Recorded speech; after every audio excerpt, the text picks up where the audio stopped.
because why wouldn't you? Thank you very much. Excuse me.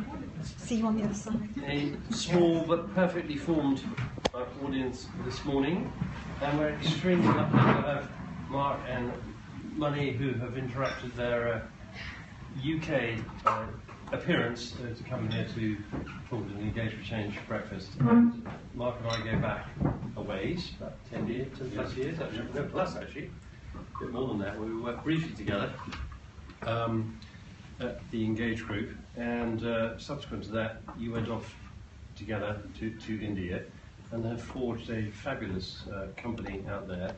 And you've got some great insights, both of you, about the communication and engagement kind of concept in a completely different environment. And it struck us that it would be great to have that insight, because we're in this kind of Anglo-centric bubble. We kind of think that we know everything about that there is to know about this stuff, and of course we don't. In fact, we're limited by the fact that we think we do. And so good to have, I think, a completely different experience. So we're going to get kind of two sets of messages, I believe. One is about the experience of starting a business in India and growing it, and the second is around nature and concept of engagement in the Indian subcontinent and further. So I think without further ado, we'll start with that. I'll just do one quick parish notice, two actually. The next of these will be on the 5th of July, and it's going to be with a former Smythe Lord Lambert colleague, Hilary Scarlett, who's going to talk about her new book on neuroscience at work, which I'm sure is going to be very, very potent.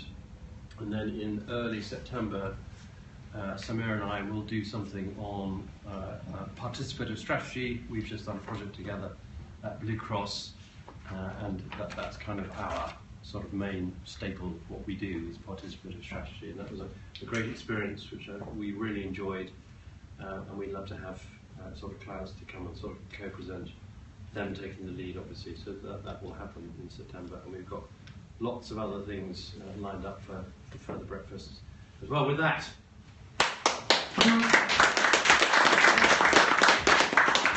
thank you, John. Let me whisk you to Mumbai. Actually, I just overheard Natasha here say she was able to identify that as Indian breakfast. We had, I think, talked to the Groucho to see whether or not they could provide dosa and such like for breakfast. It didn't quite happen. This is, any of you that thought that the Northern Line was a bit of a struggle, perhaps don't come to Mumbai. This is Churchgate Station, one of Mumbai's main termini. There are about 7 million people a day who travel on the local trains in Mumbai. Mumbai is one of India's mega cities with a population in excess of 20 million. It's a busy place, as you can imagine, and getting more so.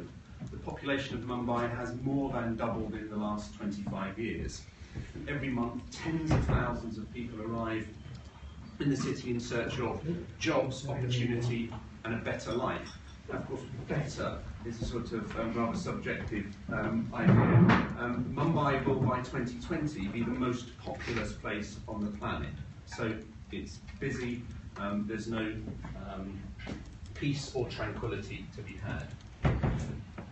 There's 3 sections actually, rather than 2. John, the first I'm going to talk briefly about the India opportunity, why India is important, and there's some sort of stats and data around that. Secondly, Munni is then going to talk about our personal journey in search of adventure. We decided 7 years ago to go and set up a business there, so we'll tell you a bit about the experience of that. And then thirdly, we'll talk about India's engagement agenda, with some discussion around the way Indian millennials are entering the workforce and some of the disruption that is being caused as a result of that. So, firstly, let me set the scene for you with some facts and figures about India. I don't know how many of you have been and travelled there. It was difficult for us to quite know where to pitch this in terms of not wanting to teach you to suck eggs, so to speak, if some of you are India specialists. So we've tried to, I hope, get the balance right on that. Foreign investors are very keen on India at the moment. The fact that it's got a predicted 7.5% GDP growth. Mark and I were just talking about the fact that pretty much everywhere else growth is pretty anemic. There was a great line from the governor of the Reserve Bank of India recently who said, "In the land of the blind, the one-eyed man is king." So, 7.5% is, pretty impressive, but when you compare it with everywhere else, I think the India story is actually powered by some very significant numbers. Population of 1.2 billion people. In other words, about 1 in 6 people on the planet live in India. And that population has grown very significantly in recent decades. So there are 180 million people added to the population in a 10-year period from 2001 to 2011.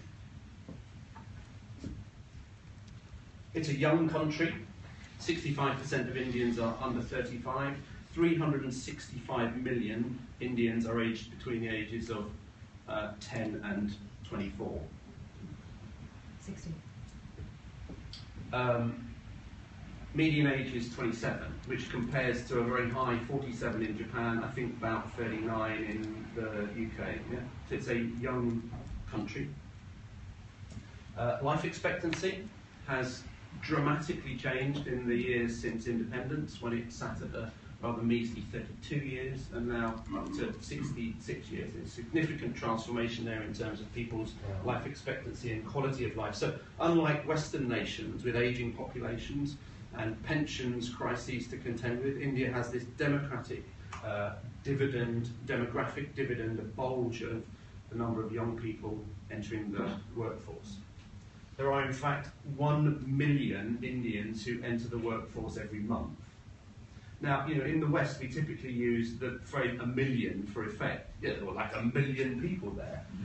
In India, there are 1 million young people who come into the workforce every month, which clearly is a cause for great opportunity, but at the same time is a challenge for a government that needs to be creating jobs and meaningful employment for very large numbers of people. Those people coming into the workforce do not necessarily have the skills required in order to be able to make a meaningful contribution. So Skill India is a government initiative which seeks to create 500 million vocational qualifications by 2020. So as you can imagine, there are plenty of academic administrators, I don't know whether we may have 1 or 2 in the room today, and entrepreneurs who see that as a fantastic opportunity, who are very interested in coming and working with young Indians in terms of helping them develop their skills and making them more employable.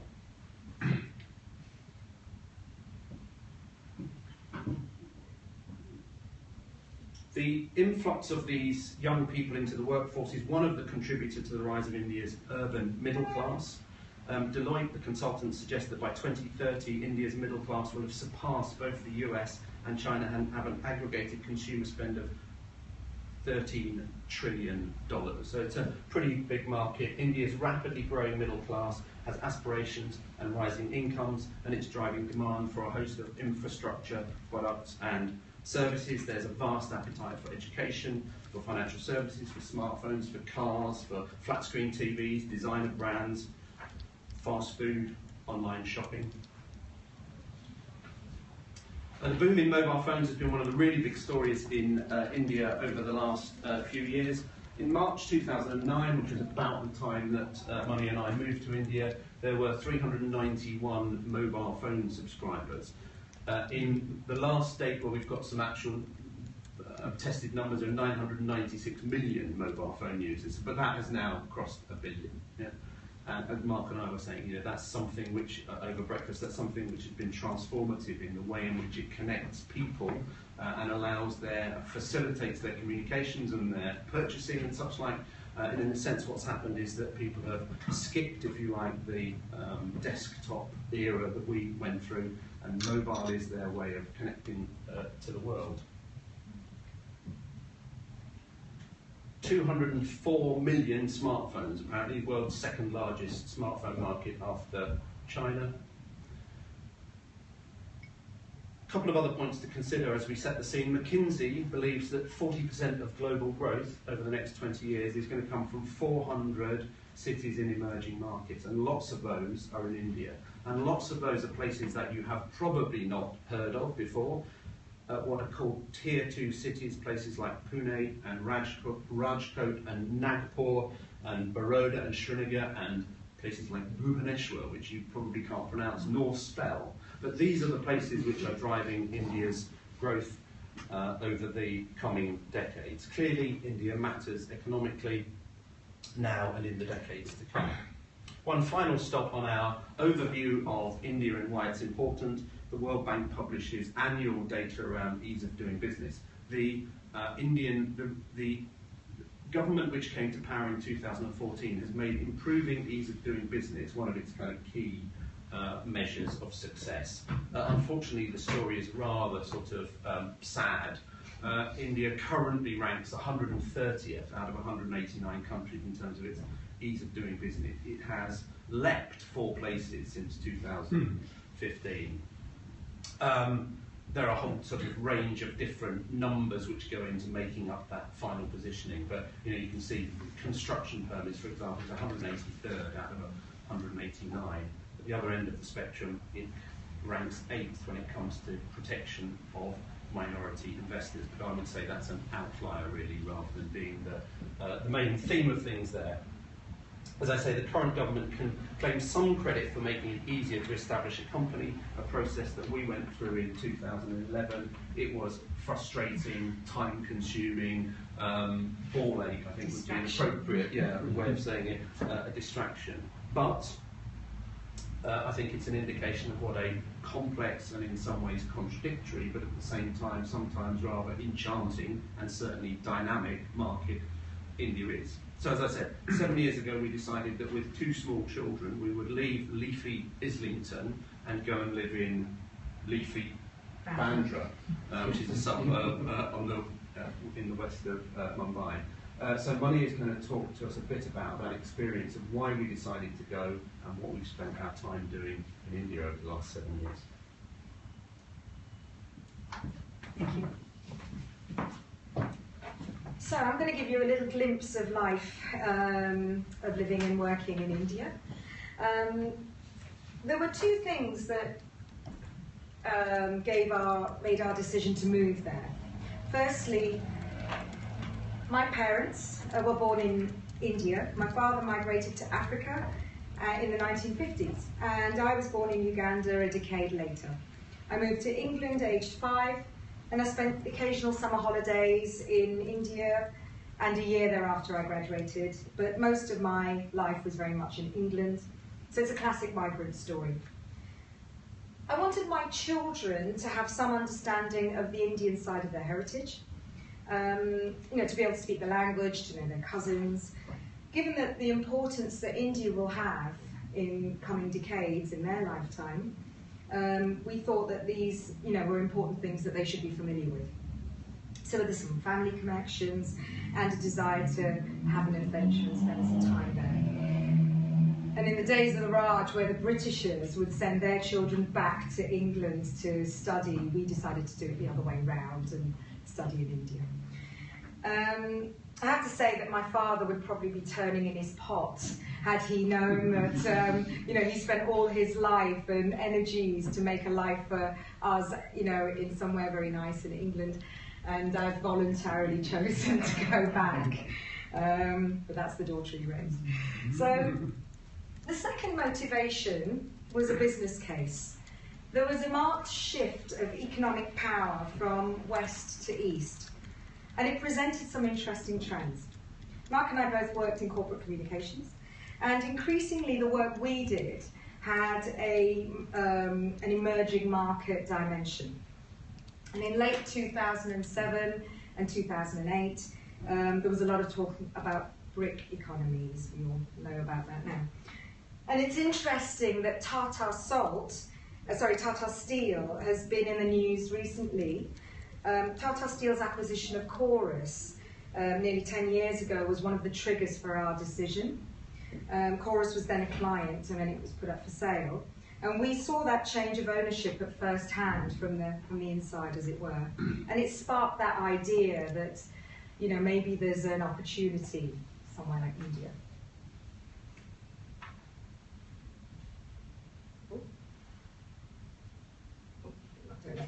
So some of the challenges we felt, some of our colleagues thought that the world had gone mad. The British used to own India, didn't they? And so how could India be buying up such icons of British industry such as British Steel and Jaguar and Tetley Tea? My slide isn't quite working. So from my perspective, I saw it as an indication that the world was changing fundamentally. Old order was breaking down as economic powers shifted east and new dynamics were at play. We saw emerging market companies creating international footprints in markets where they were relatively unknown. There's plenty of evidence that suggests the majority of M&A activity fails to deliver its objectives.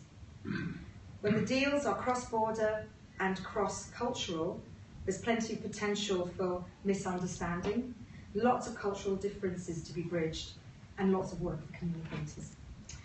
We felt that our international experience might be of interest to these ambitious Indian companies, but who had limited experience of operating in new markets. They lacked the skills or know-how to manage some of the less tangible, but to our mind, fundamental parts of a global expansion strategy. Could we help them do communications in ways that would resonate in new markets and engage their stakeholders? Was there a business to be built providing services in the places where emerging and developed markets meet? So, personally and professionally, we felt India would be an exciting place to spend some time. Add in that a taste for adventure and a desire to just do something new. So we packed up our home in leafy Islington, and with 2 small children, then aged 1 and 2, we headed to Mumbai. I'll talk about the experience of living and working in India in a moment, but first let me just give you a little idea of what Magenta does.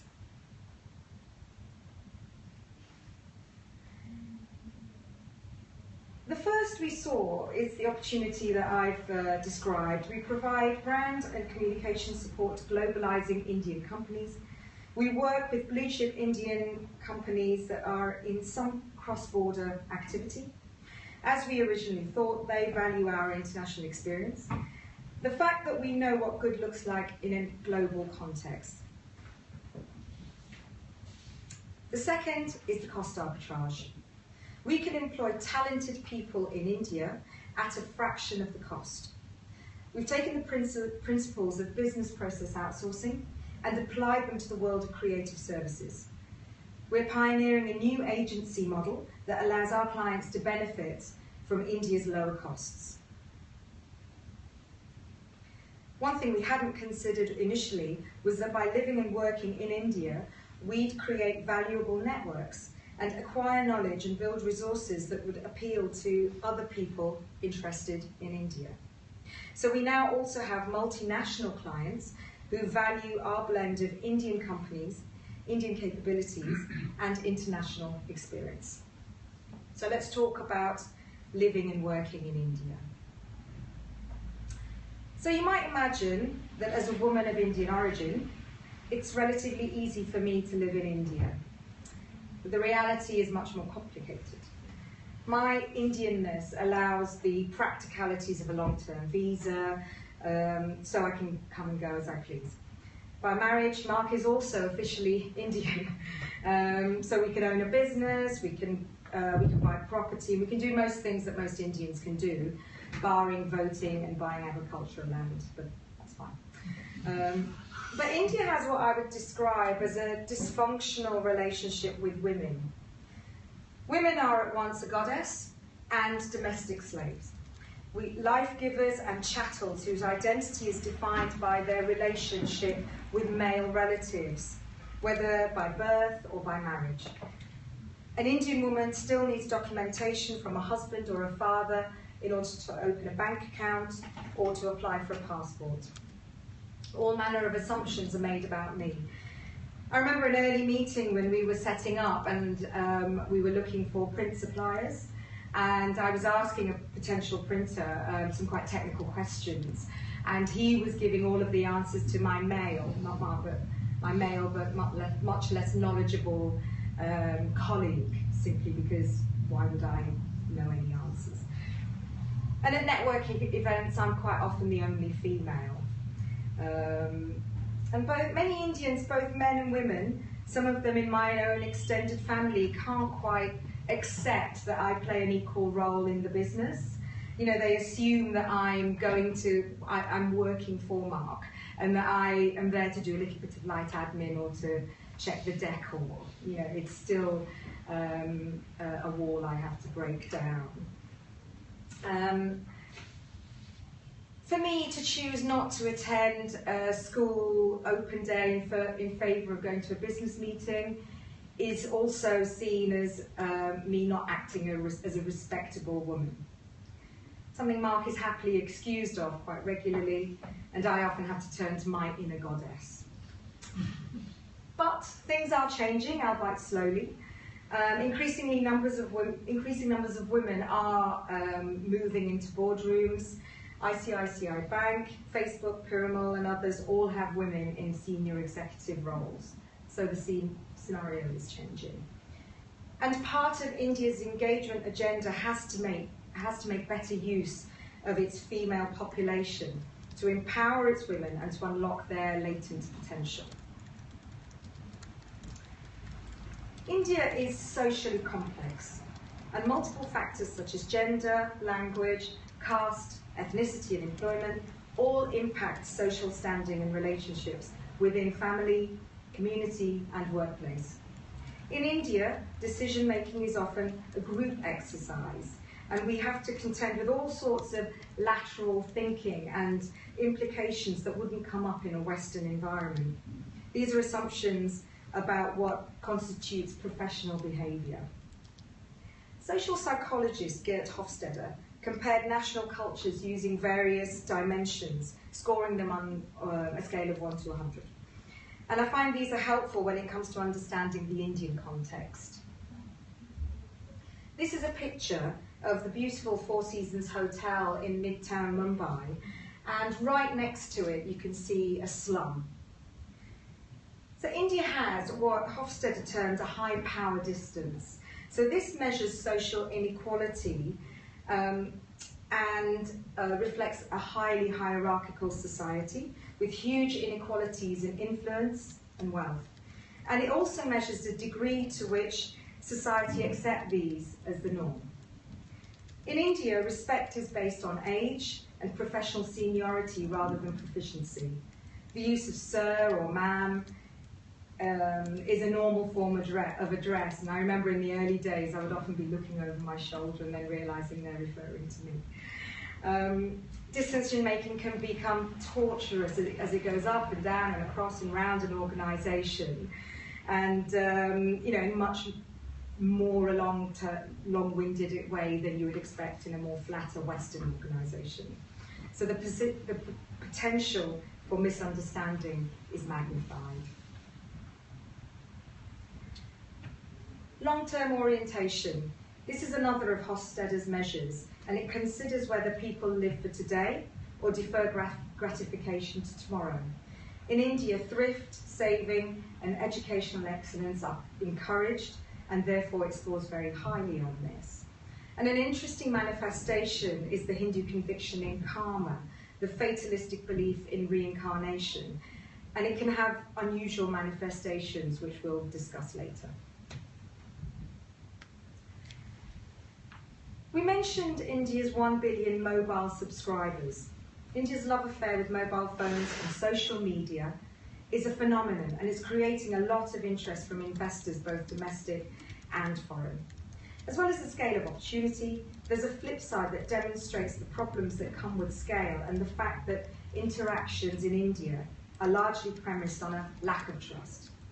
Hofstede called this uncertainty avoidance, and it manifests as burdensome bureaucracy. So let me illustrate a point of a lack of trust. I had a great experience at the beginning of last month with Vodafone. Knowledgeable, well-trained staff, and a simple process that required no more than my bank card to acquire prepaid SIM in Kendal. A week earlier, I'd been trying to get the same in India for an intern that was with us for 6 weeks. And despite the fact that we have a number of Vodafone accounts in India, and I was putting the number in my name, I ended up having to make 5 visits to the store and provide multiple extra pieces of documentation to prove my identity, my address, and my status vis-à-vis my husband. And the problem is this: the basic assumption on which the interaction is based is one of mistrust. The system assumes that the information you're providing is incorrect or inadequate, and therefore needs to be verified multiple times. It's also a symptom of a culture that does not empower individuals. No one wants to take responsibility. There's multiple ways by which the decision, in this case, whether to give me a SIM or not, is handed off and shrouded in extra layers of complexity.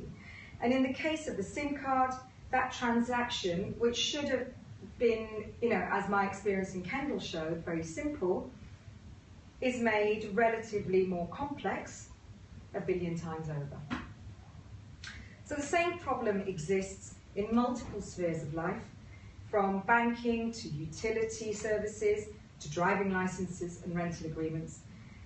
What could be simple is made complex.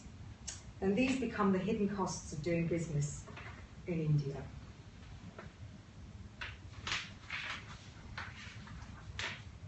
So there are lots of anecdotes and impressions and experiences that I could relate, how the rules of the roads are for other people, or how corruption is such a malignant force. But I hope that's given you a flavour of what you can expect living and working in India. I'll just briefly recap and set the scene for the third section, where we'll look at the engagement agenda. India discriminates against large parts of its population, not just because of their gender, but also because it has a multitude of social and cultural structures that hamper growth. Allied to this is a trust deficit and a lack of empowerment that restricts India's ability to reach its full potential. And as a country, it fails to make the most of its assets. It does not engage its people in ways that could improve its performance. Thank you. Okay, so third part, let's have a look specifically at what we're calling India's engagement agenda. The business that we founded in Mumbai celebrated its 5th anniversary at the beginning of this month. We contribute to the economy by creating skilled, well-paid jobs, and we're actually part of a very small minority in India of people who pay tax. 2.9% of Indians pay income tax. All farmers are exempt from all tax, right? And more than 50% of the population is officially designated as being employed in agriculture. So we pay tax, and we're quite pleased with the fact that we pay tax, because it's a symbol of the fact that we're making a contribution into this economy that we've decided to go and participate in. Anyway, we've got a team of people based in Mumbai. Actually, I think some of them may be watching us, so hello guys. But we thought we would take the opportunity to introduce them to you. Many of them are in their picture taken at our Christmas lunch. You can see that it's balmy with an L in Mumbai, or Bombay in December. It's balmy with an R, always in Bombay, whatever time of the year it is. Anyway, so many of them are in their mid to late 20s. They are India's millennials. Some, not all, have spent some time working abroad, internationally. But they have, they watch much the same Netflix shows that their contemporaries in the US or the UK. They pretty much listen to acquire the same music. They spend their money on buying clothes from online stores.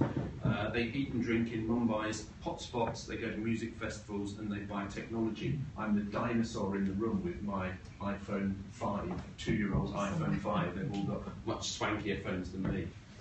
From a professional perspective, we've been offered privileged access into India's boardrooms, and we've also had the opportunity and chances to get out into fields and factories and get our hands dirty and get first-hand experience of what's driving India's growth.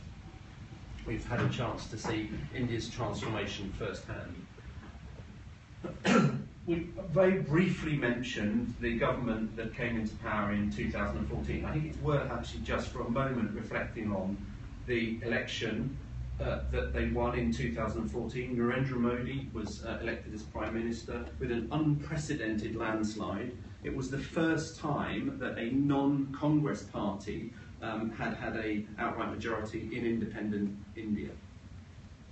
To achieve this, Modi's BJP party had a very clear strategy aimed at engaging young people and aspirational urban dwellers, India's emerging middle class. I think his campaign learned a lot from Obama's successful use of social media. It drew in young people in vast numbers on a platform of development, which is used as a shorthand for free market growth and job creation, as opposed to the paternalistic, subsidised economics of the past. Clearly it worked in terms of an election victory, although whether Modi and his BJP colleagues can deliver on their promises and how inclusive is their government remains a hotly debated point. It's worth noting that geopolitically, Modi has adopted an engagement strategy.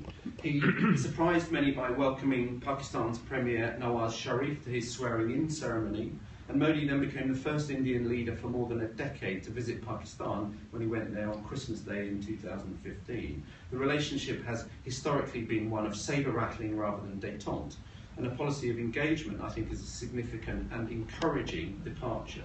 So we've seen engagement as a strategy being adopted in the political arena.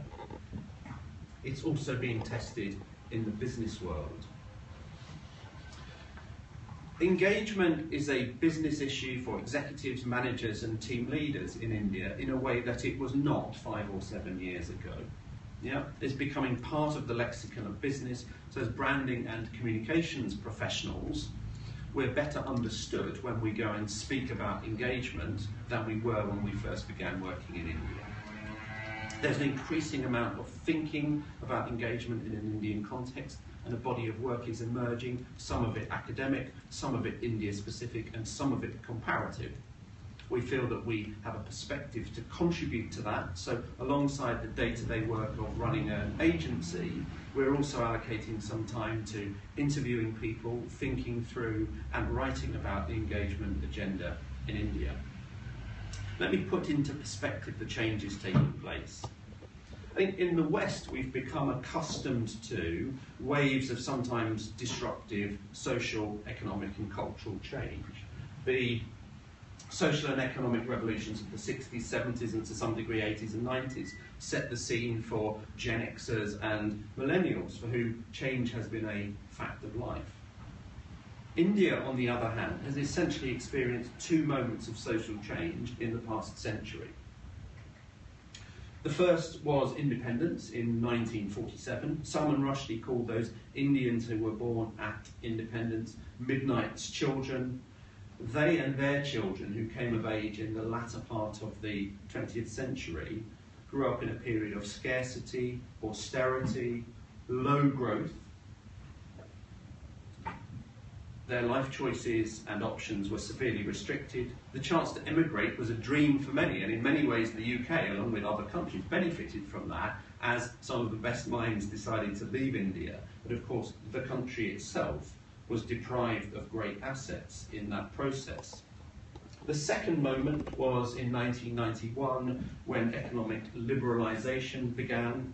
And so the generation that we are now welcoming into the workforce, India's millennials, we've coined the Hindi word for millennial, which is Hazara, and called their cohorts of Hazars, had very different life experience. Yeah?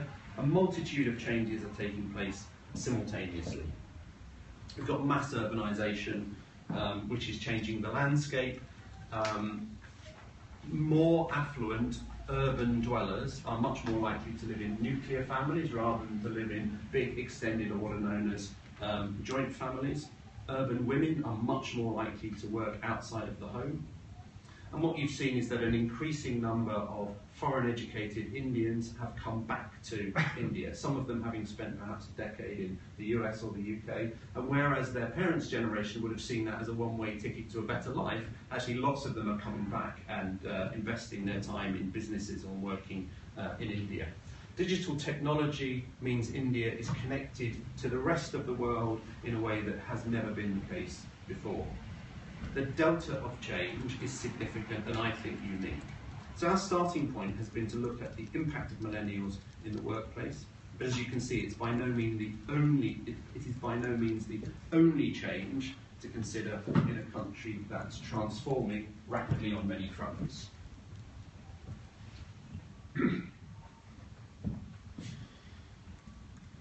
Deloitte has taken to publishing annual millennials surveys. I think they're now in their 5th year. It's a global study, and local Deloitte practices are then able to sort of extract and publish market-specific information. So they're able to talk about trends in India. More recently, the Indian technology and outsourcing giant Infosys has also published a piece of research around what it's called millennials research, which is interesting because it's comparative, so it's not only talking about India, but it's making some assumptions or assessments about how Indian millennials rank against or compare to some of their sort of global peers. We don't have the resources to be able to compete with these guys, but what we're interested in doing is saying, okay, there's a body of work there. We have some personal experience, some of which is anecdotal, around seeing change happening in organisations and seeing those people move into the workforce. What we've actually just begun to do in the last couple of months is to go and have some more formal, structured interviews with business leaders and people who sit in communications and HR functions, and to talk to them specifically about what is the impact that that group of millennials coming into the workforce is having for them. And we're exploring the potential of doing a bigger piece of work that potentially captures this moment in time and looks at the impact of India's millennials. Now, that would require some support. So one of the things that we're interested in potentially, talking about later on this morning is about the level of interest that there might be and how one might put together a team of people that might be able to, do a significant piece of work on that. But let's just briefly consider what some of those sort of findings that are coming out of the work that Deloitte and Infosys have been doing. In the 2015 Deloitte report, one of the headlines was that millennials in general want to work for organisations that have a strong and well-articulated sense of purpose. What's interesting is that globally, we get a score of 60% of millennials are saying that that's something which is significant. In India, it's a much higher number. So you get this sense of young Indians having a desire to go and work for organisations which have a purpose above profit. And I think that that is one of the reasons why the Tata Group has been able to lay claim to its place as an employer of choice, because I think they have very successfully, over a sustained period of time, been able to articulate that purpose, and it means that they are able to attract some of the best talent. Whether or not they are actually empowering that talent and allowing them to achieve their full potential is a point that we may come back to.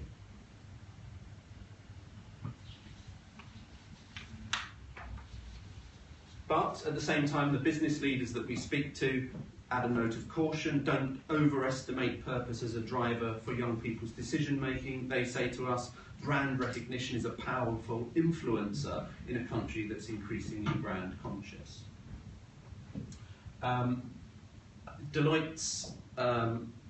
This year's Deloitte survey also identified the ability to progress and lead as important reasons why young people choose an employer. So I interpret that as a desire on the part of these huzzahs to take opportunities or to have opportunities that are less based on the old systems of hierarchy and length of service, and that are more about recognition of ability and performance. And our interviews with business leaders support that view. Deloitte's most recent survey also characterises Indian millennials as lacking in loyalty or allegiance to their current employer, and it lists India as one of only 3 countries where more than 75% of their millennials say that they expect to change job in the next year.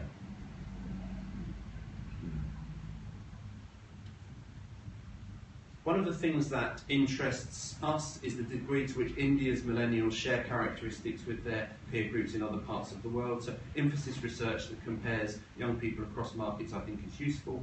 Among other things, it says that young Indians, and it also actually says millennials in other BRIC economies, are more confident that they have the skills to succeed and have a positive career than are their counterparts in more developed markets.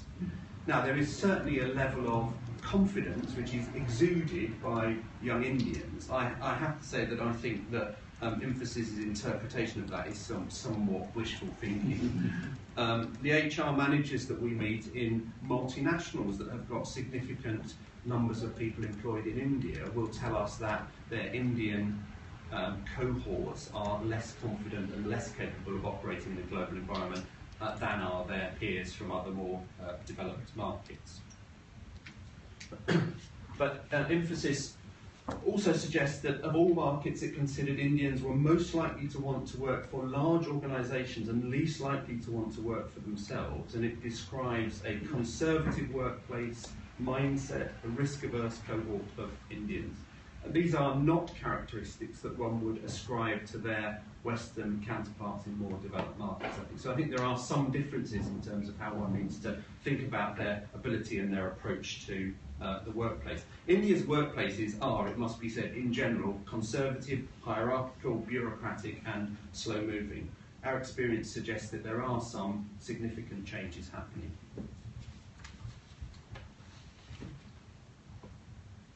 I think one of the big issues that we see Indian companies currently grappling with is this mismatch of expectations between the 20-something huzzas entering and arriving now in the workplace and their Gen X managers. And I think that this is much more pronounced in India than it is in other markets. In part, that's to do with the fact that, as we said, we've had these social and cultural and economic transformations in the West in a way that has not happened in India. So that the gap between those middle-aged, middle managers now and the young people coming into the workforce, I think, is quite profound and significant. So those managers who we could call Midnight's grandchildren grew up in an India where jobs and opportunities were scarce. A job for life was an anchor point in a world which was uncertain and largely hostile. They are now guardians of an old order where age and seniority was to be respected, an environment where one should be grateful for what one had rather than demanding more. Their companies have actually delivered on their promises and served them well, and many of them have experienced significant career success as they've progressed steadily through the ranks. And now they are struggling to deal with the ambitions and expectations of young Indians who want their achievements recognised earlier and expect to make quicker career progress. These managers then often characterise this as a sense of entitlement, and they would agree with Deloitte's assessment of millennials as lacking loyalty. And what's interesting is that many of these Gen X managers have to deal with it both at work and at home. So what they're actually experiencing is that their own children are making decisions which are fundamentally different to the ones that they chose to do. In many cases, they now find that their wife also goes out to work and is financially independent in a way that their mothers could never dream of. These guys are struggling to cope with, and they are largely guys, are struggling to cope as these old certainties disappear, and they are not enjoying the challenge. And even those who at a personal level have some sense and acceptance of the fact that the reality of India's workplaces are changing, work in organisations which are essentially designed to manage the old order. The decision-making, as Munni said, is multi-layered and it's slow, and policies are premised on mistrust rather than empowerment. But as I say, things are changing in some quarters. We can see that recruitment, induction, career development strategies are changing to accommodate this new breed of employee. I think there's a growing acknowledgement that an individual's time with the business may be short, but that does not necessarily mean a lack of loyalty, and that what we can do is we can create value in the period of time we're here, rather than necessarily saying that that needs to be a lengthy period of employment. And we're also seeing changes to policies in the way in which they're implemented. So we're seeing technology being used in some companies as a way of, as an enabler, if you will, of employee transactions. So think, leave requests and expenses payments, which traditionally had to go through multiple layers of approval, and now people are saying actually we can use the technology to make this a hell of a lot easier. and new systems being built which are based on an assumption of trust and empowerment. So the old way in traditional Indian businesses was essentially to build systems that were designed to catch the 0.1% of times that something was done inappropriately, rather than supporting the 99.9% of the time when it's actually done correctly. Yeah? And so what you're seeing is that there are some organisations who are turning that on their head and saying, you know, this is a complete waste of our time and energy to simply try and catch out the 0.1%. Let's empower these guys who are doing it properly, and let's see that as a behaviour that we want to encourage. And so you're seeing that layers of approval are being stripped away, regimes becoming somewhat less regulatory. Of course, there are still pockets of resistance. And when we talk about the scale of India, it's 1.2 billion people. Pockets can be pretty big. I will give you one anecdote. I won't name the company, but a leading Indian technology company purports to have a digital-first strategy, and they are ardent advocates of the benefits of social media, but they don't allow their employees to use social media. And neither do they see the irony of that position.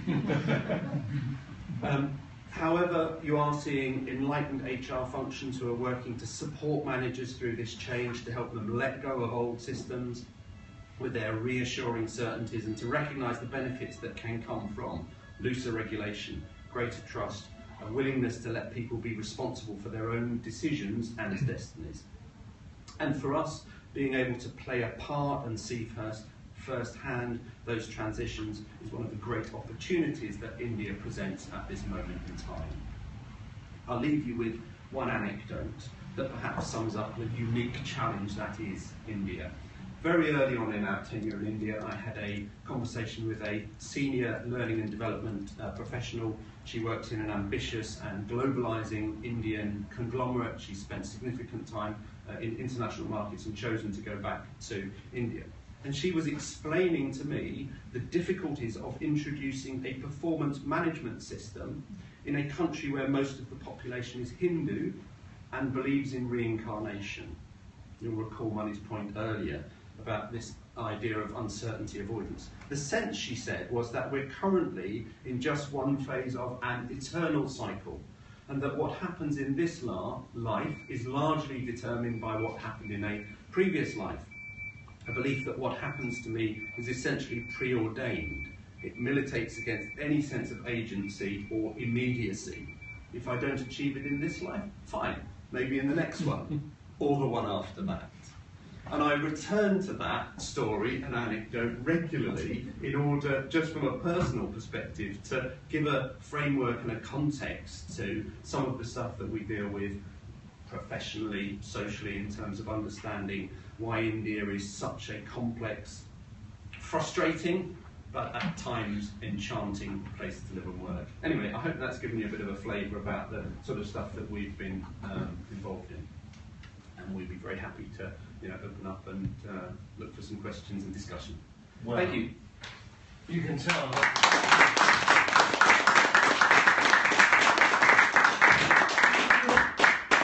immense amount of work you've obviously both put into this really, really comes across very strongly. We really appreciate